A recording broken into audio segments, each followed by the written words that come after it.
Quand un arbre tombe dans la forêt, il entraîne avec lui d'autres arbres, des lianes et des végétaux. Cela ouvre un trou dans la canopée, dégage une clairière et forme sur le sol un amoncellement végétal, véritable barrière naturelle. On appelle cela un chablis. Il y en avait tant et tant, et ils étaient si rapprochés tout au long de la rivière Calebasse, que je déforme à peine la vérité en disant qu'il n'y avait qu'un, un seul, mais un immense chablis.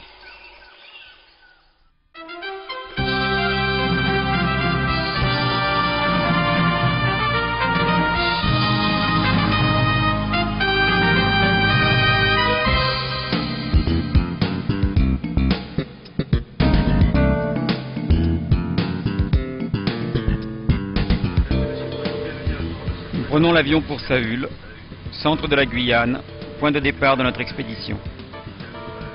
Nous avons décidé de refaire le chemin que prenaient les pirogues à l'époque de la ruée vers l'or. Elle reliait Saül à Regina, empruntant la rivière Calebasse, puis le fleuve Apouag. Nous marcherons 3 jours pour rejoindre Kerbé-Maïs, point de départ de la navigation. La descente de la crique Calebasse durera 6 jours et celle de la Pouag 10 jours. Le sentier qui mène à Kerbé-Maïs est à l'abandon et à peine praticable. Quant à la rivière Calebasse, plus personne ne l'emprunte depuis bien longtemps. Il faudra donc ouvrir à nouveau notre chemin à la machette. Il a fallu déposer en pleine forêt les bateaux, le moteur, l'essence, la nourriture, le matériel de campement, soit environ 300 kg de matériel qui ont dû être transportés à dos d'homme au point de départ de notre navigation. Ce fut un véritable exploit pour Yvan et les quelques porteurs qu'il avait recrutés pour l'occasion. Cela a pris 1 semaine pour faire cette mise en place par des chemins à peine praticables. Nous faisons un bout de chemin en quad pour nous épargner quelques kilomètres. Puis, quand l'engin ne passe plus, il faut endosser nos lourds sacs à dos et progresser à pied.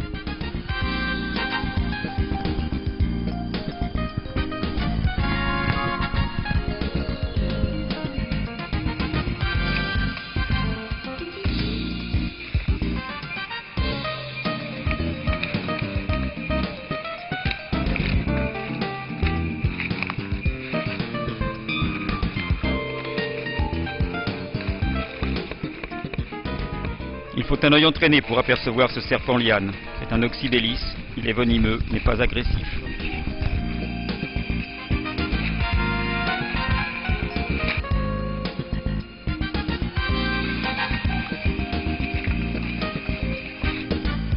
Tout au long de notre périple, la seule eau disponible sera celle des ruisseaux et rivières.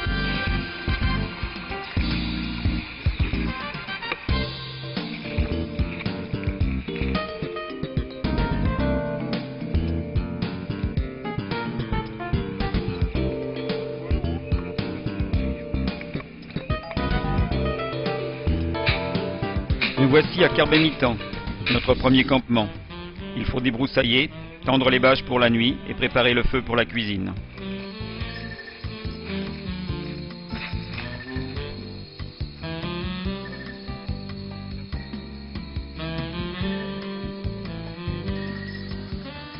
Cette mygale Theraphosa est la plus grande du monde. Elle peut atteindre la taille d'une assiette, mais elle n'est pas dangereuse pour l'homme.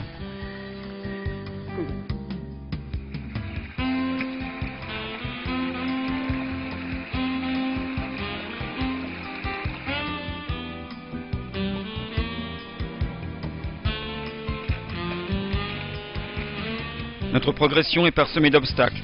Nous devrons passer des rivières sur des ponts improvisés, franchir des chablis, grimper, enjamber ou ramper sous les troncs d'arbres. On voit bien que ce chemin n'est plus entretenu et que la nature y reprend ses droits.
Au deuxième jour de marche, nous atteignons Camp Polissoir, un endroit dégagé et agréable. Un ancien carbet que nous devons renforcer nous offre malgré tout un confort appréciable. Dans les carbets, il y a une migale là.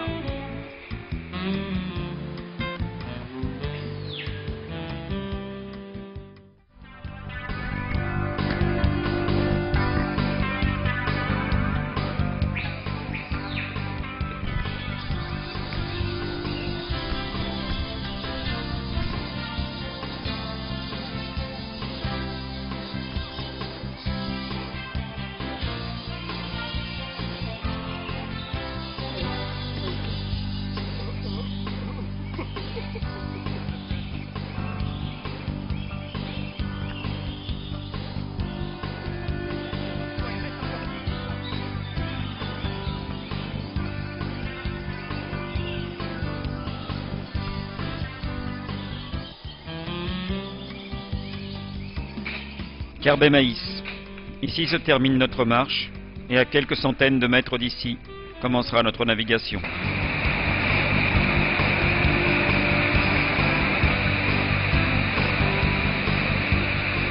Somaïs, avec son dénivelé de 15 mètres, interdit tout passage de bateau en amont de la rivière. Il marque ainsi le point ultime de navigation sur la crique Calbastre.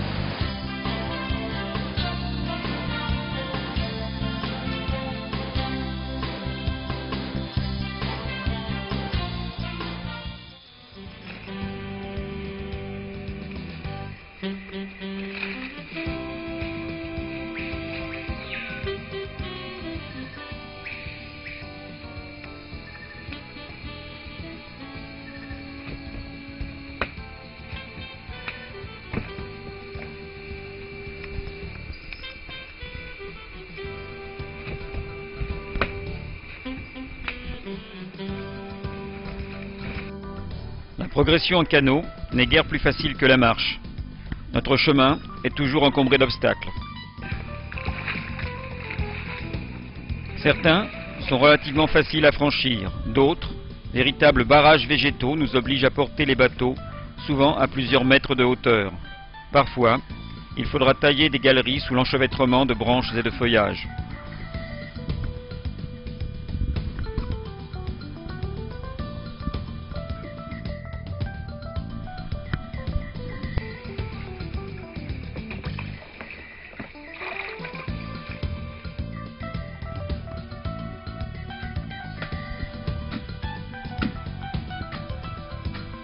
Allez, 1, 2.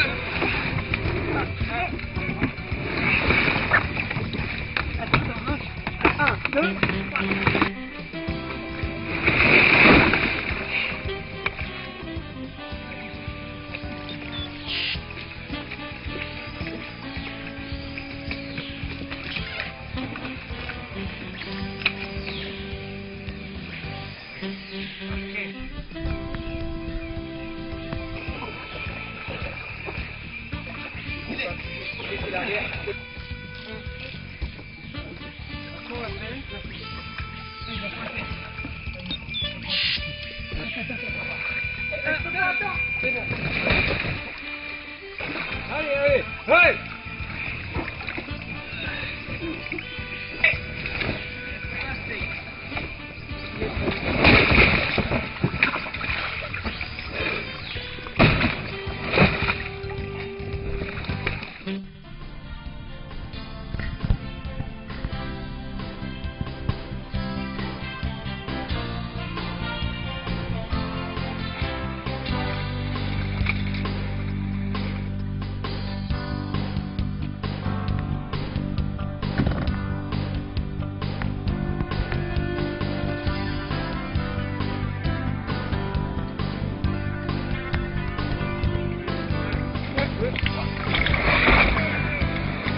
Nous arrivons à un emplacement bien dégagé. Visiblement, les militaires sont passés par là. Comme nous n'avons vu aucune trace de passage sur la rivière, nous pensons qu'ils sont arrivés ici à pied, à travers la forêt. Un graffiti sur un tronc indique qu'ils ont stationné ici il y a 3 ans. Le soir, nous prenons notre repas principal, à base de riz, pâtes ou semoule, riche en sucre lent, pour nous préparer aux efforts du lendemain.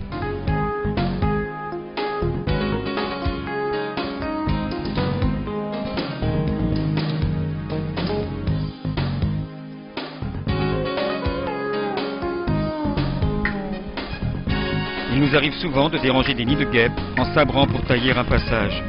Yvan, qui ouvre la marche, a été le plus souvent attaqué.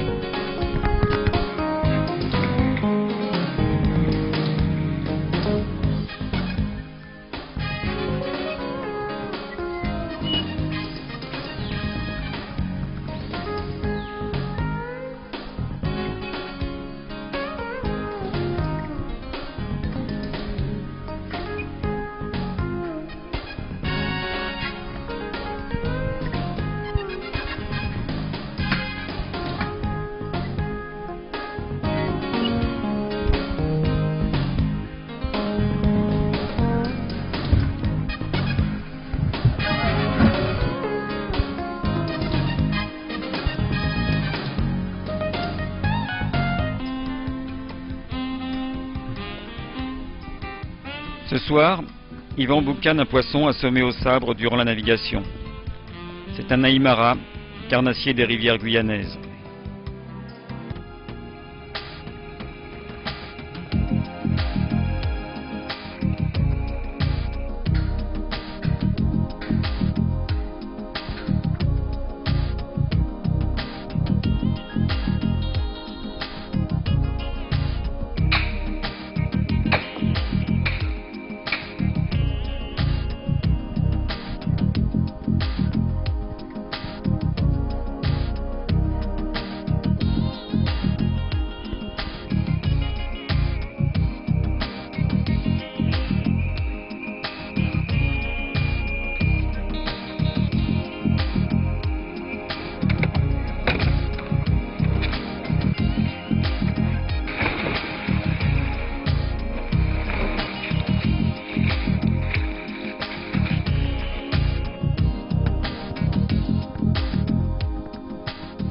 Cette colonie de fourmis offre un spectacle surprenant. Les soldats, debout sur leurs pattes arrière, portent une barrière de protection, véritable aide d'honneur au passage des ouvrières.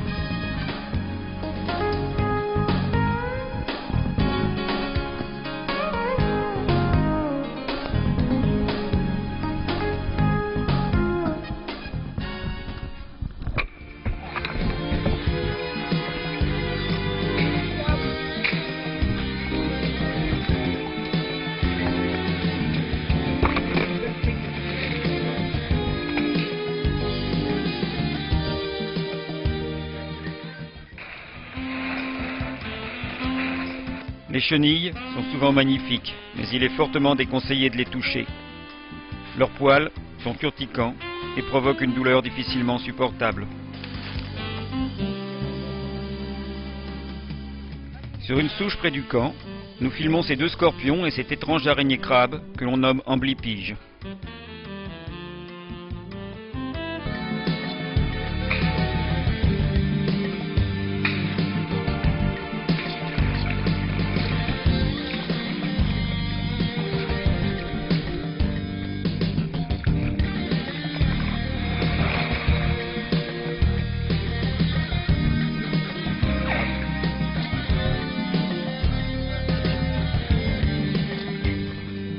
Sur cette liane circulent des fourmis maniocs, appelées aussi champignonistes.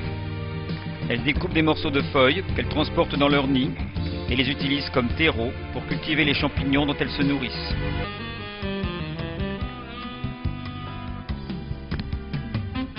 Aujourd'hui, un de nos canots a pris l'eau de façon importante. Nous nous sommes arrêtés plus tôt dans le premier endroit dégagé pour effectuer la réparation.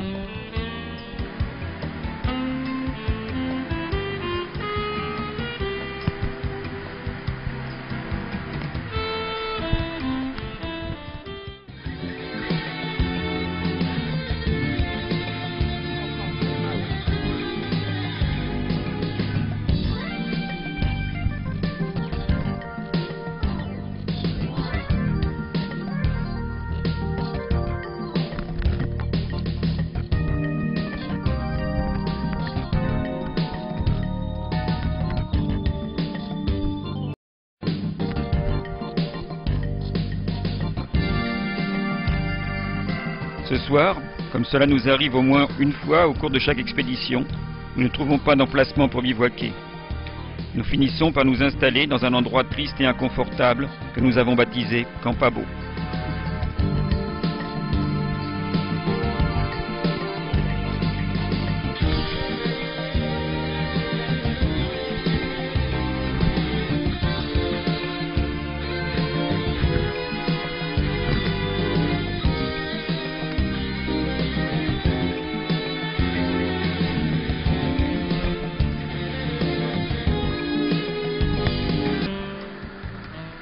Pinisso, comme son nom l'indique, est le dernier rapide de la crique Calbasse. Il marque la fin de cette rivière qui, dans quelques centaines de mètres, se jette dans le fleuve Aprouague.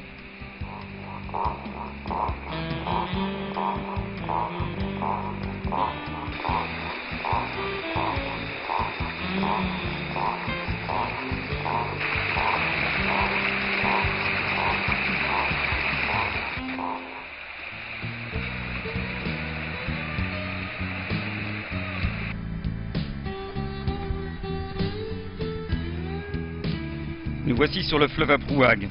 On peut remarquer le changement de couleur de l'eau. Les orpailleurs en amont, pour trouver de l'or, brassent des tonnes de terre qui viennent troubler les eaux du fleuve.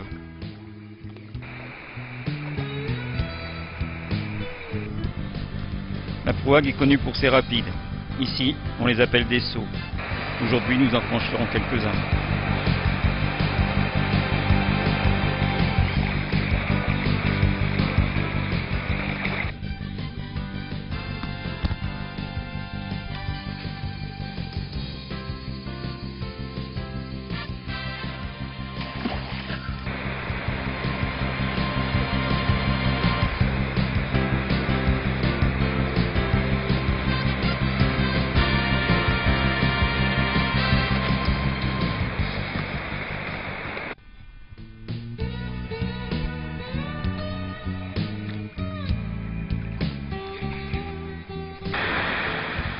Certains rapides, jugés trop dangereux, ne peuvent être franchis en naviguant.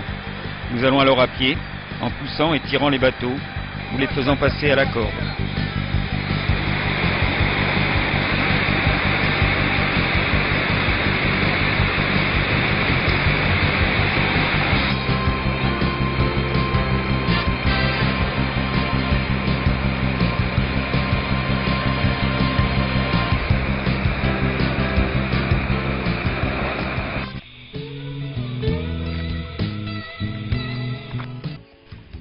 Comme nous sommes plus silencieux que sur la rivière Calbasse, nous commençons à voir des animaux. Ici, un autre caïman à lunettes que nous suivrons de près quelques instants.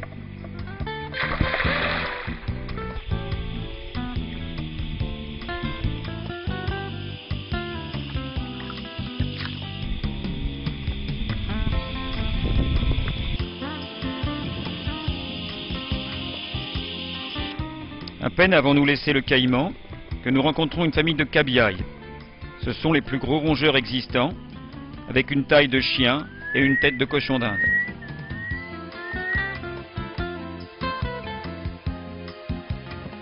Un peu plus loin, c'est un iguane vert qui se chauffe au soleil sur un rocher. Il s'enfuit à notre passage.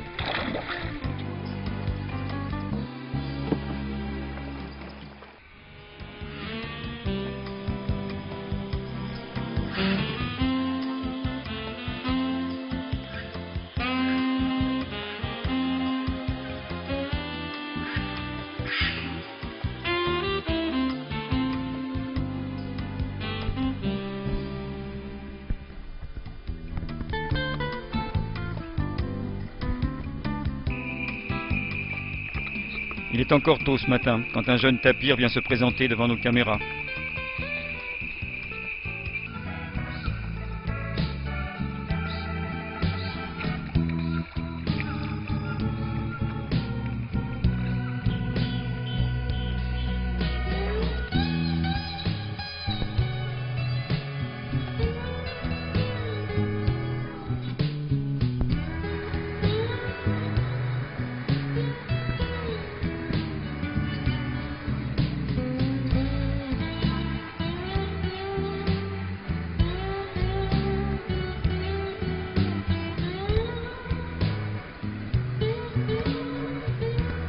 Cette loutre géante vient nous apostropher et, en apparaissant et disparaissant devant nos bateaux, tâche de nous attirer loin de son territoire. En cherchant la loutre, nous voyons une trace argentée filer sur l'eau devant nous. C'est un reptile inoffensif de la famille des couleuvres, appelé serpent chasseur.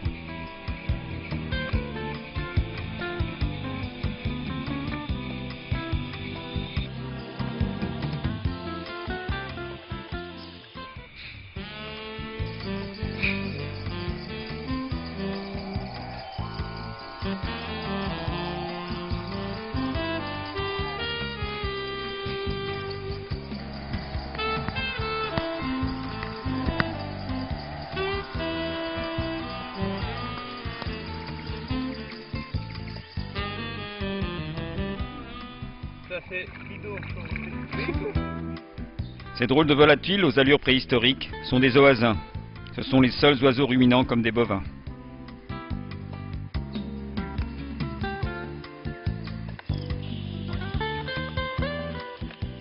Voici un autre tapir qui, bien que méfiant, ne semble pas trop effrayé par notre présence.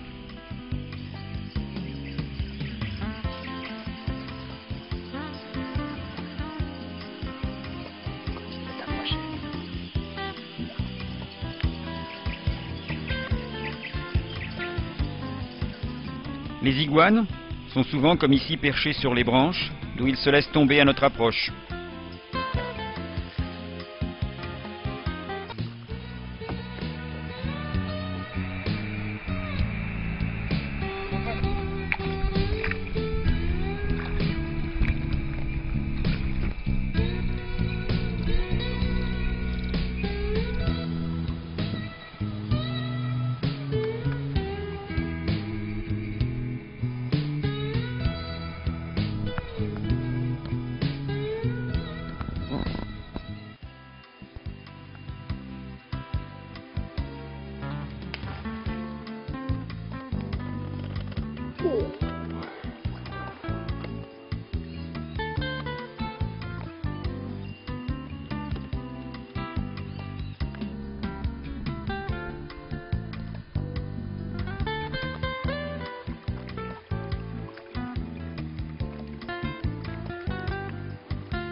Voici un aninga.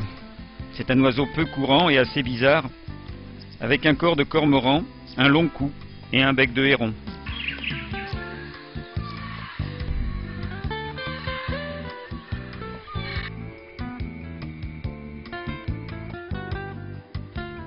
Il est rare de pouvoir approcher des hocos d'aussi près. Celui-ci, tout à sa quête de nourriture, ne semble même pas nous voir.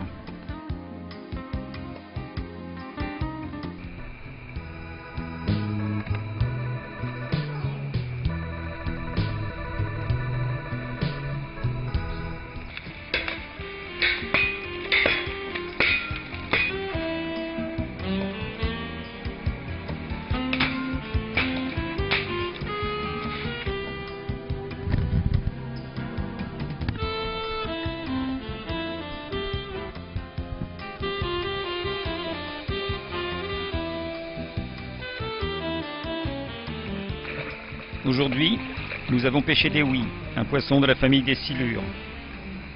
Leur chair, couleur saumon, est délicieuse.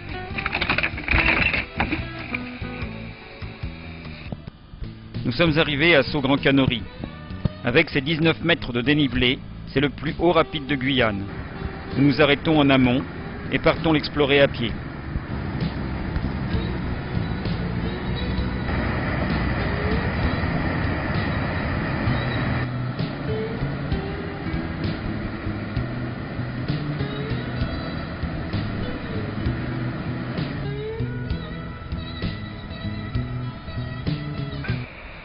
Il est impossible de franchir cet obstacle en bateau. Nous arrêtons les canots en haut du seau, déchargeons le matériel et transportons le tout à travers la forêt en faisant de nombreux voyages.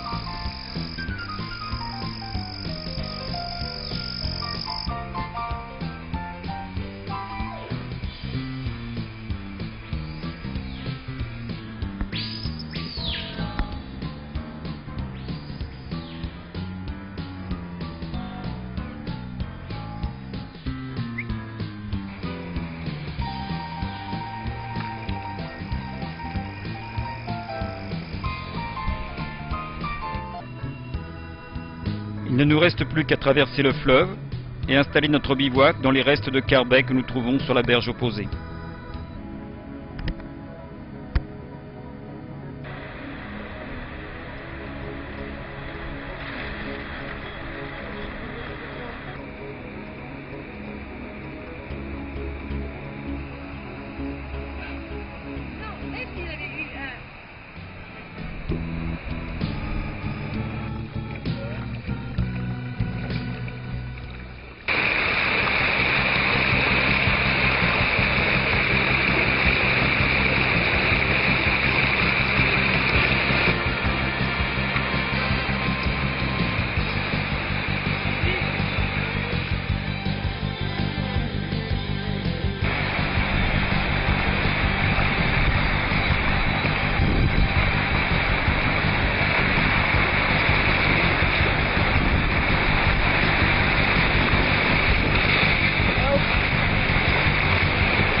Aujourd'hui, c'est une longue et éreintante journée de navigation. Il nous tarde d'arriver au bivouac.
Nous arrivons dans le haut de Saut Grand Machicou.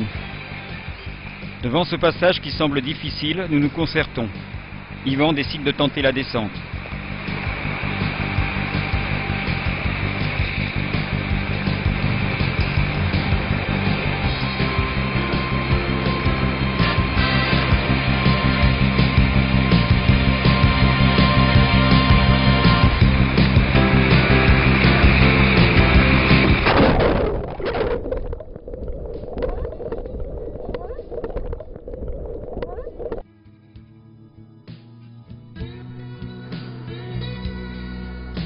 Le canot s'est retrouvé plié à l'équerre sous l'impact, et Yvan l'avait déjà bien redressé quand nous sommes arrivés avec nos caméras.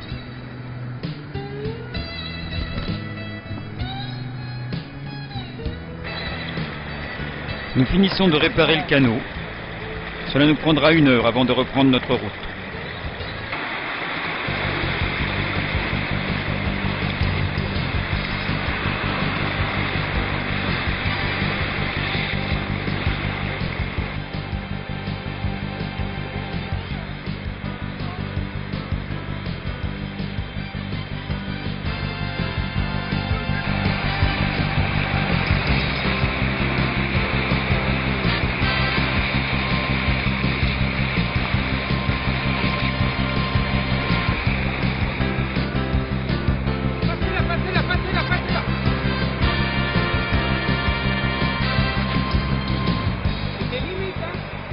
Nous n'en avons pas terminé avec le Grand Machicou. Dans ce passage, le premier bateau va bien passer. Le deuxième va embarquer tellement d'eau qu'il deviendra complètement incontrôlable. Restez droit! Restez droit! Restez le plus droit possible! Arrêtez-vous sur la plage là-bas! Mouvement lent!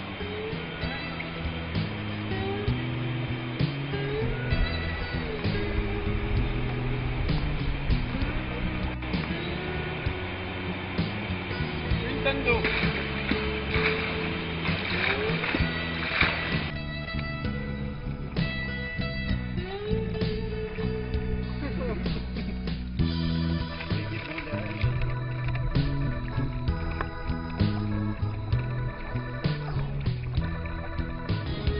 Après nos aventures dans le Grand Machikou, tout notre matériel a pris l'eau. Aussi, dès notre arrivée au bivouac, nous étalons toutes nos affaires pour les faire sécher.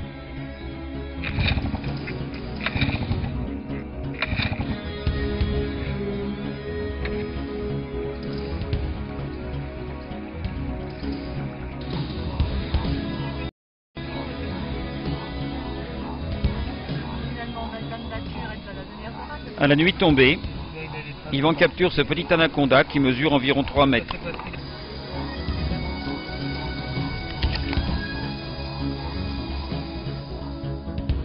Nous resterons 2 jours à ce campement de Saut-à-Connais. Nous profiterons de cet endroit agréable pour prendre soin de notre matériel.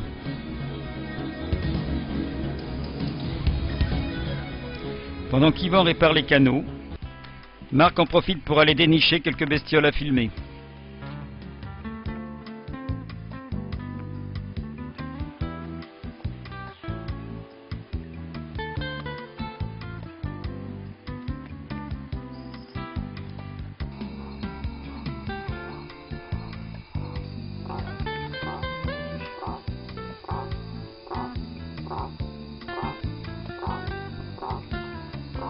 Ce soir, c'est un deuxième anaconda qui vient nous rendre visite.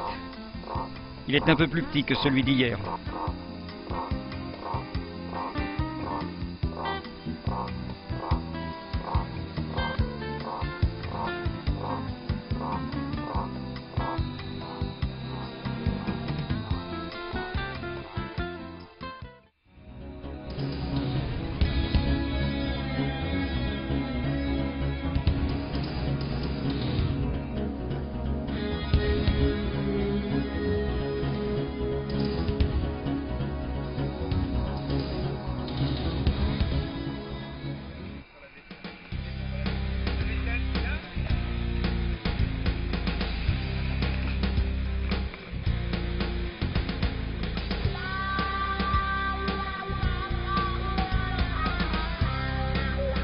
Ce matin, nous mettrons le moteur, embarquerons tous les 4 dans le premier canot et prendrons le second à la remorque.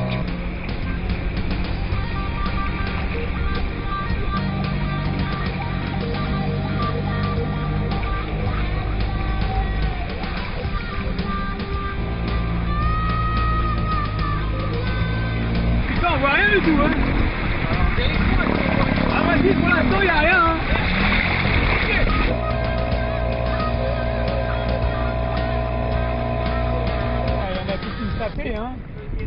Dans le feuillage devant nous, s'agit d'une troupe de saïmiri que l'on appelle singe-écureuil.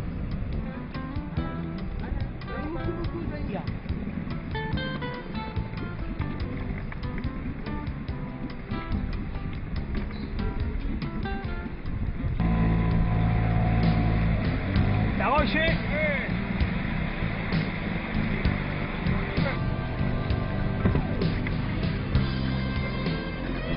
Elle est pas sauvage, hein.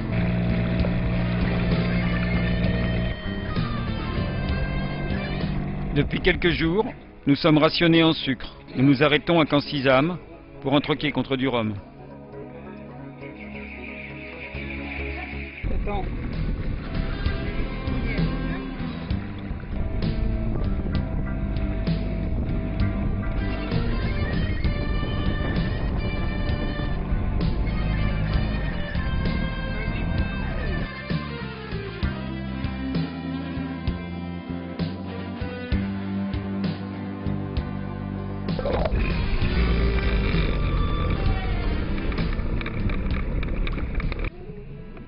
Tu l'as?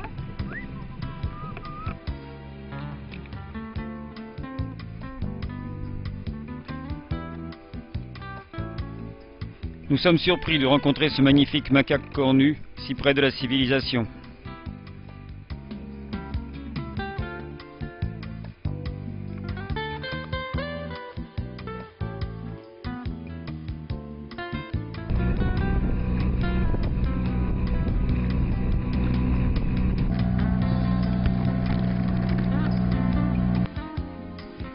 Nous sommes étonnés également par ce choral soleil qui se laisse approcher d'aussi près.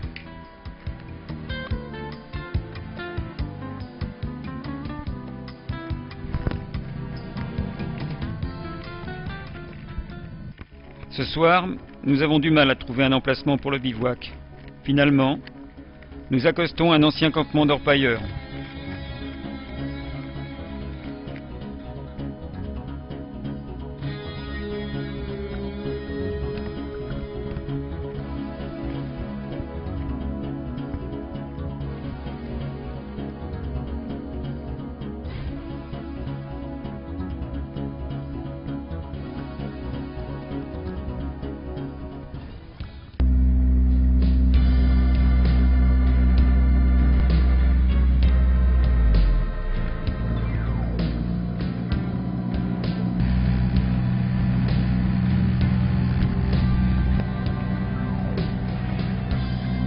En approchant de Regina, nous croisons les piles du pont en construction, sur lequel passera la route qui reliera Cayenne à Saint-Georges de l'Oyapock.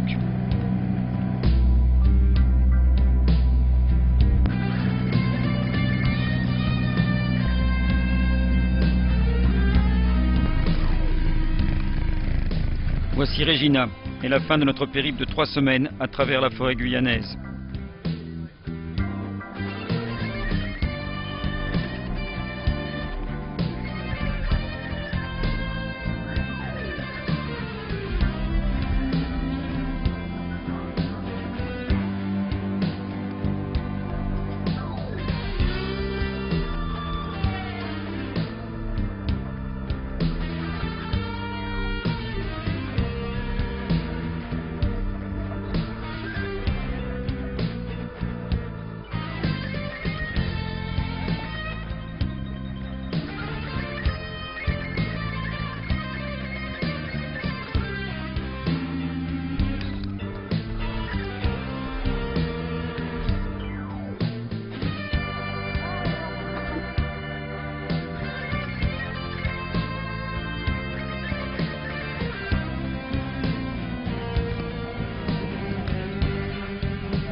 Bientôt, nous retournerons à la civilisation. Et dans quelque temps, le manque de vraie nature se faisant sentir, nous nous pencherons sur les cartes pour étudier un nouveau voyage au cœur de cette forêt dont nous ne pouvons plus nous passer.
pas s'envoler ce con là. La gueule. Ça va me péter la gueule. Hein. Les pieds mouillés, les petits pieds mouillés, là, là, voilà.